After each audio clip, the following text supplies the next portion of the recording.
Elijah, you are indeed a giant amongst our people. And I'm thankful for the words of recognition, and I'm thankful for the words that you spoke. The word rejoice brings for me the words that I just spoke in my language, that is, taught by the ancestors, passed along by the elders, to be grateful for life every morning. Have your drink of water, giving thanks. Thanks for life. To listen to the words of a man that I used to call for 6 years, I would call him Boss. How you doing, Boss? Former National Chief Fontaine. To be able to be in his presence today, both Elijah and Phil, helping us to remember that just as the former National Chief, he praised on Elijah, so too I would like to thank Phil for what he did. The courage to be one of the first at the national level to tell the story, to tell the truth. I'm rejoicing, I'm expressing my gratitude today, Phil, for what you did. One of the first in this country.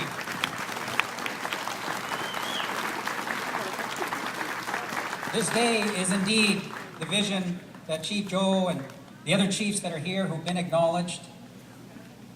We're all here, survivors, to express, to rejoice, to be thankful for your lives, recognize your resilience, as Phil was saying, your strength.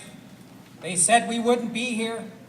Here we are, gathered together in this beautiful territory, a monument about to be displayed, telling a very different story than what they thought was going to be written, this chapter that Phil has been talking about. I think these are important themes the leaders have gathered us together under. To remember those moments that Elijah helped to reflect on. To remember that this school back here closed in 1967. That's the year it closed. That was the year I was born, 1967. Thankful I am as well, as my papers blow away, that I'm able to be here with you as a young person, sitting with other young people. How about those young ones who are here, the children? Thank you for being here, being with your grandparents and your parents. This is the vision that Phil has described, and it's not only Anishinaabe, not only Indigenous people gathered here. The local mayor is here. Canadians, Ontario people, they're here watching, listening, learning. And they increasingly are stepping forward and saying, we're going to join you with this walk. We're going to join you in remembering. We're going to join you in the hard work of reconciling. None of what we have inherited has been easy. This is the story that we've been reminded here of today. It's already been mentioned, we cannot and we will not erase our past. It has shaped us who we are. It has forged who we are, and that is a strong peoples. I've had the great fortune to witness this firsthand when I spent time with our peoples in their respective communities. It gives me a great sense of hope and thankfulness that we can be unified in our strength and in the resilience that the ancestors have left us. As my late grandfather, with tears running down his cheek, talked about the rights that I had the responsibility to carry forward. You can't let it go, grandson, he would say. I promised him then, and I continue to promise the ancestors, as we all do. We will stand firm in our rights and in our treaties. We will ensure that the vision that the ancestors left us will be realized.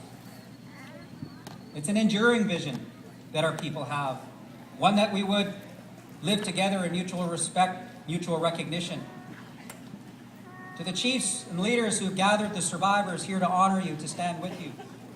Events like this and other commemorative events and opportunities, this is the space that the former National Chief helped to open up.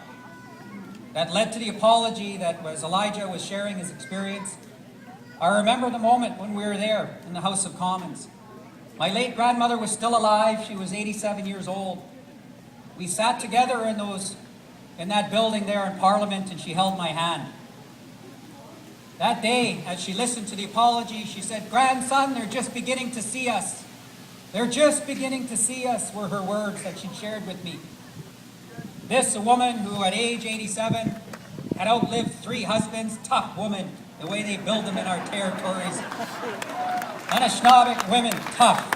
Coas women, tough. She raised 17 children. 17 children she raised, all who went to residential school, the eldest of which is my dad. And how thankful and full of gratitude and full of rejoicing am I as a son that even yesterday I could be with my father as he shared with me stories. He says, I didn't understand it when great-grandmother would be sending me on the way, the forcible removal from the village of Ahousaht where we come from. Kwa oots, klu atlitum. These are the words of my late great-grandmother to my father as she said to him, remember the essence and the greatness of where you come from. Always remember me, she said. Remember who I am. You see our people, the way we're gathered. We heard those messages. We remember who we are. We remember where we come from. The teachings like water have found a way, notwithstanding the attacks that we've endured over a great period of time. Remember where it is that we come from. And so collectively this work is about learning from the past. And there's inspiring stories all around us. I was just talking to Noella, sitting at the back, or in the middle there, Noella. I appreciated our conversation, and I think there's going to be a video you're going to show, you were saying. Really inspiring story, Eagle Village. She's here with many generations. We stood together. I think there's at least 4 generations that are standing together. 5 generations that are here together, with many who attended residential school in the mix, with the young ones learning about this story. And this is about families that have been touched deeply, just like my own family. And as Phil shared, it's very personal. I am so thankful that I have my dad. I am so thankful that we can share these stories. He tells me about those moments when he was taken away by boat across the ocean. There's going to be a documentary that will be shown. Young leaders, if you don't mind me mentioning, Chief Plain, he was acknowledged earlier. I think about the moments when a chief like Chris opens up a community center. You think about what that building represented over here. And yet we have chiefs like Chief Joe gathering the people. Chiefs like Chief Chris opening a community center. What's happening there? The elders get to come together with the young people. That's what the residential schools sought to take away. The connection between generations. Education was used as a tool to try to take away language and culture, connections with family, times in the territories. And so it is, we see chiefs like Chief Chris, efforts like Eagle Village, chiefs like Chief Joe, communities like this, saying education was used as a tool of hurt and pain. We can turn this around. Education can now be the tool of freedom, to reconnect the generations, to make sure our language remains strong, that we remember those prayers that were done today, that respects our connection with the environment around us. And the elders gather, and they're thankful that their words have been remembered, that the elders are carrying on, notwithstanding bearing the brunt of the most difficult chapter in our history. This is what my late grandmother said during the time of the apology. She says, grandson, I have a vision. It feels like there's something dark that we're trying to push. No one person can push this blackness, this darkness that we've all inherited. It's going to take all of us to write that new chapter that Bill was talking about, to look forward and to move on. No one individual, no one political party, no one generation created this reality, this difficulty. But we can all be part of the solution today. This is the message that we hear, particularly the encouragement from the elders and the ancestors like my late grandmother. We can all be part of the solution. It was said here that our time would come. I feel strongly listening to the resilience of the elders and hearing their gentle encouragement that our time is arrived as First Nations to take our rightful place in our respective territories.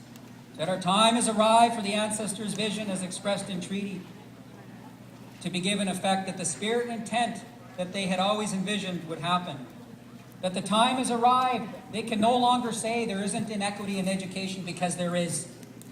Deeply inequitable in education, in child welfare, in health. We lack clean drinking water. Still challenges that we have, a crisis in many respects. But we see this evidence of positive change that's arriving. Canadians increasingly join us. My wife said, you better go talk to Mike Holmes. Homes on Homes can help. Plus, she said, he's cute. Canadians that are influencers, like Habitat for Humanity, who build homes around the world, they are starting to turn their attention right here to Canada's backyard. Canada enjoys this reputation around the world, right? Big on human rights, build homes in South America, clean drinking water in Africa. Now it's time that this happened right here in Canada's own backyard, that First Nations enjoy the very best of what this country has to offer. Where the languages were sought to be taken away. We are here to say that our languages will survive and they will thrive into the future, because our elders are still here, carrying forward those important teachings. We will not relent. We will not give up. We will keep pushing until we achieve fairness and equity for our people, till our communities are safe and secure, so that we, as Elijah helped reflect back, that we're not left out of decision-making. The ancestors envisioned that we would have a fair and proper share of the resources and wealth of our lands. Elijah, we will continue to push for that dream. We will not stop until we've achieved this. In fact, as the ancestors said in treaty, strong First Nations will make for a stronger country. That we're stronger when we come together. That's what the ancestors left us with, was this dream of coming together. And it's happening more and more. I feel that moments like this, when we gather to support the survivors, when we express our gratitude to them for their resilience and strength, when we honor the tears and the pain and the suffering that continues, that we as the younger generation step into our responsibility. And I look to the young people as well. I know you're often told that you're the leaders of tomorrow. I want you to know you're the leaders right now in our families. That you're our inspiration, young people. That you can step forward and you can sit down with your grandmothers and your grandfathers, your aunts and your uncles, and you can say to them, I want to learn. I always want to remember who I am and where I come from.